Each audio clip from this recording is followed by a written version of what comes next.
Deadly Crypto, and this is your BTC update. So, if we're going to take a look at BTC, we first need to understand from the daily time frame what is going on. We're going to go ahead and take a look at the active structure. I'm not going to show you everything I've got going on here, but we are looking at the active structure right now. So what we can see is there is an active and valid downtrend portrayed by this dominating downtrend line. We have a couple more smaller downtrending lines that have yet to be penetrated by some of these values here and by some of these values right here. So we look into this current market structure and we see the previous swing low actually amounted to a low that was formed in December of 2020. So this current market structure that we are looking at is playing previous all-time high, that point right there, and a point we haven't explored yet, which is a little bit below at 16,000. Another interesting point where we might see price end up at here is because of this little zone. We can make it another purple area like this, but I chose a trend line to show that value right there at about 12,000. So it's possible that we could range into there for a couple reasons. We're going to talk about those right now. Outside of what the active structure is showing us, is we can see that this is a downtrend. We're going to go ahead and take a look at some bear flags. So if we notice from this bear flag, I'm going to go ahead and paint that one up as our great bear flag because we have been tracking this for quite some time. When we had that down break, we're expecting some price action down towards 17,784. Based upon these projections here, we can see this is the distance and this is the percentage move. So we projected the percentage move and the distance outward. That is what we found. Now it's interesting that we have had these bear flags. This would be the third one in a row now on the larger structure. We see this bear flag broke down. And if a bear flag is something you aren't familiar with, I've got my chart pattern sheet here. So we're going to zoom in on the bear flag structure. I'll go ahead and minimize that now. Let's bring it over here outside of where my pretty face is.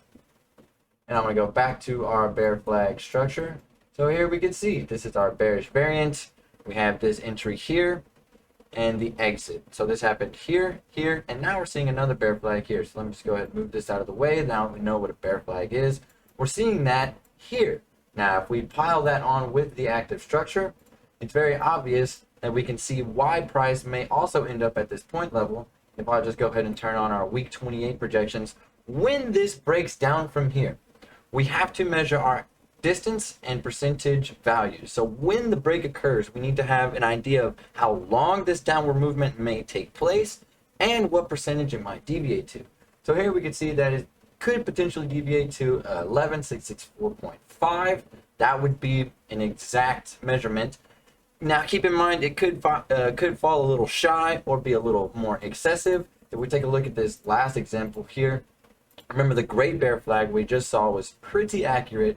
Here we do see a 29% entry over 7 days, and here we do see about a 7-day spill out on the downside, but it's much greater than the 30% fallout by 9%. So it deviated 9% more than we projected. The great bear flag has been pretty precise as far as percentage, dates about to expire. So just going off that information, we can see that it's quite possible we could see downward price action here into the swing low and potentially into this range based upon the bear flag structure and this semi-resistance plus burst through that we had back in 2020 before the great bull run started.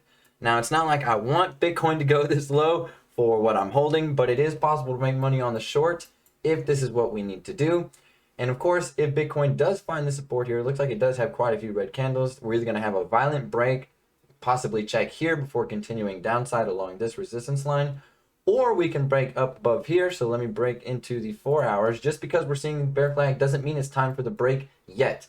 We cannot trade the bear flag until it actually breaks. So if you want to try and get in for the earliest speculation would be somewhere around here. Sorry, I didn't give you guys that call right here.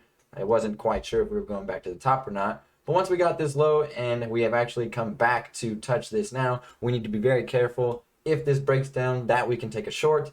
And if it seems to break over this line and this line, potentially it could go back into this zone where we're experiencing what is being used as resistance now and where we will play some of these upwards areas. So if price makes it above 21,000 in the next few days, then we're going to be looking to play these upwards targets here. And if price breaks down below this region once again, that 19,666 previous all-time high, it's interesting where price, that is Binance's previous all-time high in 2017, and now we are finally touching that over. So we don't know if it's going to be used as support or will break down But that is what we are looking at right now, guys.